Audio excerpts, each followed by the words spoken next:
Bonsoir à tous et bienvenue pour ce nouveau numéro hors série de Culturama. Et aujourd'hui on va parler d'un film dans lequel il ne faut jamais faire de référence à Star Wars en pleine mer.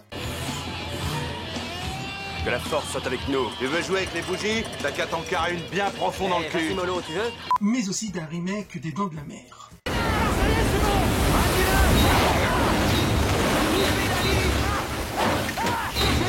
Bref, aujourd'hui on va parler du film En pleine tempête.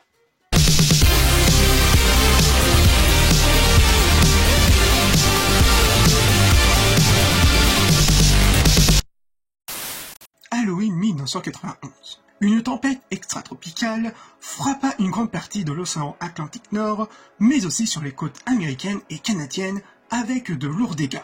Si l'ouragan arrivait directement sur lui, situation aggravée par la dépression de l'île de sable assoiffée d'énergie vitale, qu'est-ce qu'elle va faire? Elle vampirise le front froid canadien et l'ouragan graisse.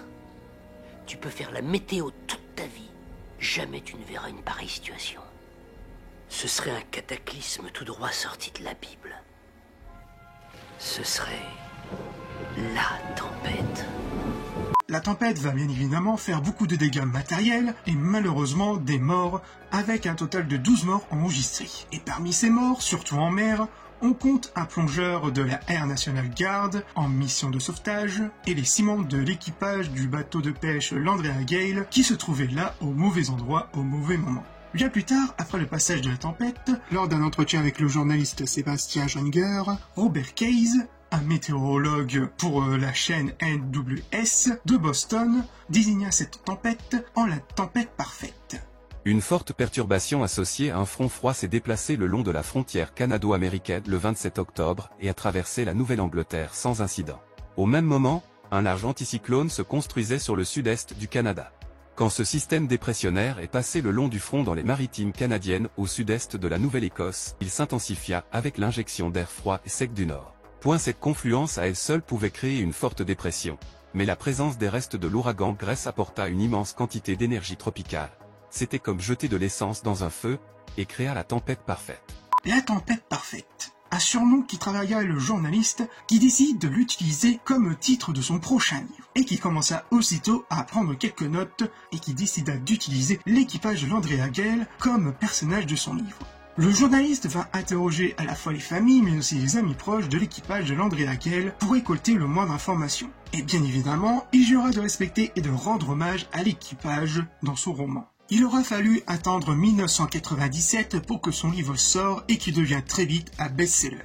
Ce qui va attirer l'œil de pas mal de studios d'Hollywood pour une adaptation cinématographique. Et ce sera la Warner Bros. Qui obtiendra les droits d'adaptation.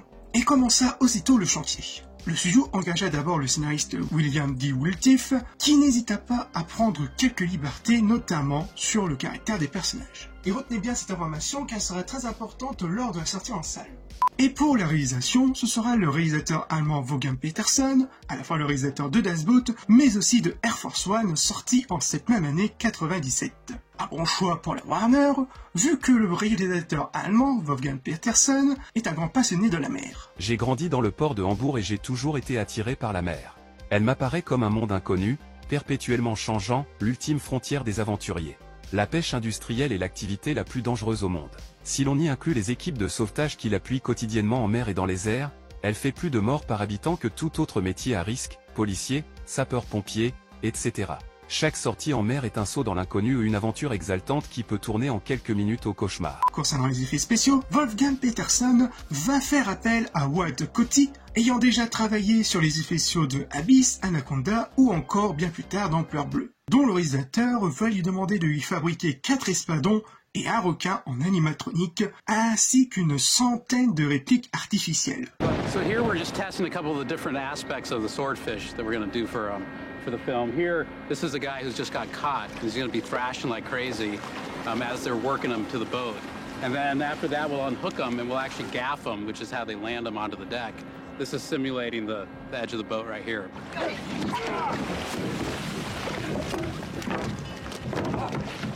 You're basically fighting a 600-pound fish with 3 or 4 guys, and it's not an easy thing to do. Pour les effets numériques, la Warner va faire appel au service de ILM, la boîte des effets spéciaux de George Lucas, pour faire les effets spéciaux numériques. I found real excited partners in ILM.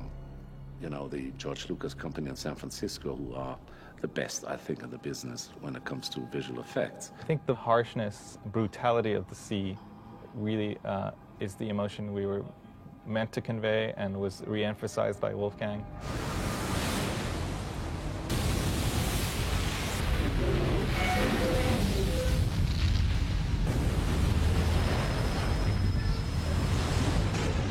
Big problem digitally is now to combine the real water of the foreground with their digitally created water for the entire sea state in the background.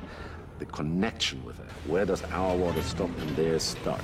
And that it looks like seamless and that you don't feel any difference. ILM found a way to make that totally work. It is unbelievable. En décembre 1998, la production demanda au producteur Doug Merrifield de trouver un bateau identique à celui de l'Andrea Gale. Il aura fallu attendre mars 1999 pour trouver le bateau qui, dans un autre nom, s'appelle Lady Grace et qui est assez ressemblant avec l'Andrea Gale. Entre-temps, le casting avait déjà commencé. Tout d'abord, pour jouer le rôle du capitaine Mark William Billy Tyle Jr., Wolfgang Petersen avait déjà pensé à Harrison Ford pour le rôle, mais celui-ci refusa gentiment. Mais Wolfgang Petersen ne perd pas espoir, puisqu'il y reste encore 2 autres acteurs dans sa liste. Il contacte d'abord Nicolas Cage, qui refusa malheureusement, et Mel Gibson, qui celui-ci refusa aussi, avec une raison dans laquelle il aurait demandé un plus gros chèque pour le rôle. Et ce sera au final l'acteur George Clooney qui obtiendra le rôle, et qui d'ailleurs, afin de rendre son personnage de capitaine beaucoup plus crédible, qui apprendra à piloter le même gabarit de bateau qu'était l'Andrea Gale. J'ai piloté notre Andrea Gale, un bateau de pêche de quelques 24 mètres de long, pendant 3 semaines. J'ai appris à l'accoster en douceur et à le manœuvrer en haute mer. Nous avons passé quelques nuits à bord qui nous ont fait découvrir la vie des pêcheurs et ce monde si particulier, où l'erreur ne pardonne pas. Pour le rôle de Bobby, qui est le marin un peu moins expérimenté de l'équipage, celui-ci sera incarné directement par Mark Wahlberg, dont l'acteur était lui-même rendu à la ville d'origine des pêcheurs disparus et qui a pu rencontrer la famille de son personnage. I went to the Crow's Nest a couple of weeks before the production had come to town, and I met Bobby's brothers and sisters and his mom. He just came down to the Crow's Nest one morning to meet us. And my mom was there, and my nephews, and my brothers. And we just kind of all hit it off. Mark's a sweetheart, you know. I don't think they could have got a better guy to play the part. Pour jouer le rôle de la petite amie de Bobby, ce sera l'actrice Diane Lane. Pour jouer le rôle du capitaine Linda Griley, qui est donc la dernière personne avec qui l'Andrea Gale était en communication, ce sera l'actrice Mary-Elizabeth Mastrantonio. L'acteur Christopher McDonald, qui jouera le rôle de Todd Cross, qui est en réalité un vrai météorologue qui a déjà travaillé pour la chaîne WNEV-TV, et qui sera bien évidemment un clin d'œil aussi au météorologue Robert Case, qui avait nommé la tempête parfaite. Concernant le reste du casting des pêcheurs, il va y avoir John Ciritili dans le rôle de Dale Murphy, William Fichtner dans le rôle de David Sullivan, John Wex dans le rôle de Busby et Alan Bain dans le rôle d'Alfred Pierre. Pour le reste du casting, on trouvera Michael Ironside dans le rôle de Bob Brown, le propriétaire de l'Andrea Gale et de Lana Bodey. Mais aussi on trouvera l'actrice Karen Allen dans le rôle de Melissa Brown dans une intrigue secondaire au film. Par la suite, la Warner va donner le plateau numéro 16 à Wolfgang Petersen et qui va lui faire construire un immense bassin intérieur. Warner Bros. Built the biggest inside stage tank that exists in the world now. They built it for Perfect Storm. It's huge. We had the entire 72-foot Andrea Gale in there. What's already a pretty scary idea, you know, to come on and say, could you build a tank for me?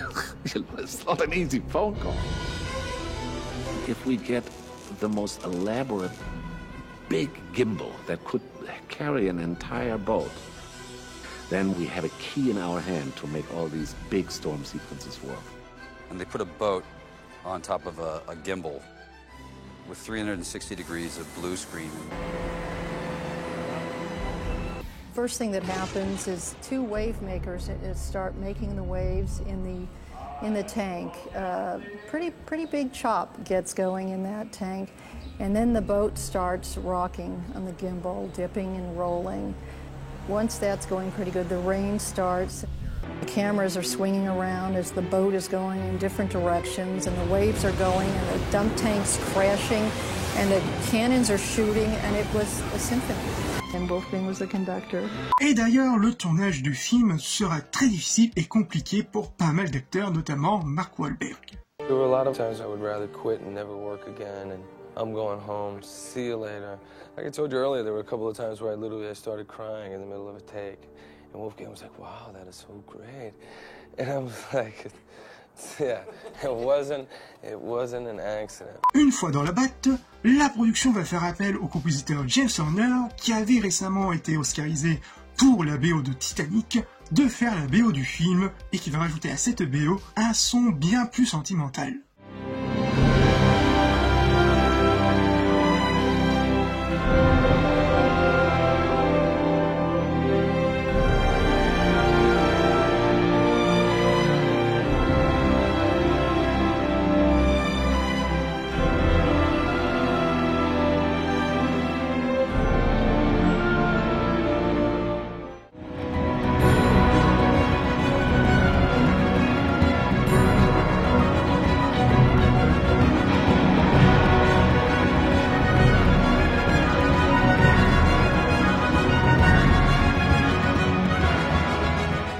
Le 30 juin 2000, En pleine tempête, sortait en salle aux États-Unis et qui va nous raconter, basé sur des faits réels, sur le capitaine Billy Tyne, capitaine de l'Andrea Gale, un pêcheur spécialisé dans l'espadon qui revient d'une saison de pêche compliquée. T'as jamais fait aussi peu, je crois. La prochaine fois, t'as qu'à suivre Linda, elle te mènera au poisson. T'es limite incorrect, là. Je t'aime bien, Billy. Et depuis le début. Mais je préfère mon bateau. Soit tu me l'amortis, soit je trouve quelqu'un pour le faire. Tu crois vraiment que j'ai besoin qu'on me pousse au cul? Frustré, le capitaine décide de repartir en mer et essaya de convaincre ses hommes. Attends, on vient d'arriver, là. On peut pas attendre. Ceux qui veulent pas, je les remplace en un coup de fil. Suivez-moi, ou ne me suivez pas. Il y a encore une sortie pour l'Andrea Gale pour la saison. Et je vous donne ma parole que cette fois, on se fera une chier de poisson. Malgré les mauvais pressentiments, l'équipage de l'Andrea Gale repartait en mer et qui se dirige tout droit vers le Cap Flemish, là où ils pourront toucher le jackpot. Hé, c'est toi qui m'as promis une chier de poisson! Tu l'auras, ton poisson! Combien j'ai eu de mauvaises passes qui se sont terminées avec tellement de prises que des morveux dans ton genre devaient les farcir à même le quai! Après quelques débuts difficiles et pas mal de tensions entre l'équipage de l'Andrea Gale réussit à remplir le bateau, mais cette joie ne sera que de courte durée puisque la fameuse tempête commença à se déchaîner tout au long de l'océan Atlantique Nord et qui devront faire un choix de prendre le risque pour conserver leur prime. Alors, où on reste ici 2-3 jours, le temps que la tempête retombe? Commandant, on est assis sur 30 tonnes de poiscaille. On va faire quoi? Laisser pourrir et filer ça aux mouettes? Ouais, je croyais qu'on allait casser la baraque, pulvériser le record. Ou on dit « et merde » et puis on fonce dans le tas. Pour un budget d'environ 140 millions de dollars, le film sera rentable avec pas moins de 328 millions de dollars récoltés à travers le monde et en prime 2 Oscars, celui du meilleur son et celui des meilleurs effets spéciaux. Mais une tempête va secouer tous ces moments de joie. Ce qui va être en lien avec ce que je vous ai teasé tout à l'heure concernant sur la réécriture des personnages, notamment un des personnages du film, puisqu'il s'agit des 2 filles du capitaine Billy Tyne qui décident de porter plainte contre la Warner. Elles reprochent que le film représente une représentation fausse des agissements du capitaine et de son caractère très fort. De plus, elles avancent que leur père n'était pas bagarreur comme prétend le film, tout comme qu'il ne se moquait jamais de son équipage et qu'il ne les a jamais mis en danger. La Warner avait aussitôt répondu qu'en vertu du premier amendement américain, qui est celui de la liberté d'expression, le film se base certes sur la vie du capitaine et de son équipage, mais qui avait le droit de rajouter une part de fiction. Ce sera plus de 14 ans de procédure que le 7 juin 2014, la Cour suprême de Floride donna raison au studio. Et avec tout ça, que dire du film? Pour moi, le film En pleine tempête est l'un des films de catastrophe en pleine mer par excellence. Avec ce ton dramatique qui est le sort réservé à l'équipage de l'Andrea Gale, mais aussi nous montrer la difficulté qu'avaient eu les sauveteurs qui étaient présents ce jour-là. Avec des effets spéciaux encore aujourd'hui très réussis, notamment sur le travail des animatroniques qui n'ont toujours pas vieilli et qui restent assez impressionnants. avec une reconstitution des événements bien orchestrés qui nous plonge au cœur de cette histoire dramatique et qui nous tient en haleine tout au long de son récit. Bref, En pleine tempête est un film que je vous conseille fortement le visionnage ou le revisionnage de celui-ci. Et franchement, c'est un véritable coup de cœur, voire même que c'est quasiment un de mes films préférés, voire même qui se glisserait quasiment dans mon top 10 de mes films préférés. Voilà, ce numéro hors série de Culturama est fini, j'espère que vous aura plu, n'oubliez pas de liker, commenter, partager et à vous abonner si le contenu vous plaît, et on se retrouve pour de futures vidéos. Peace.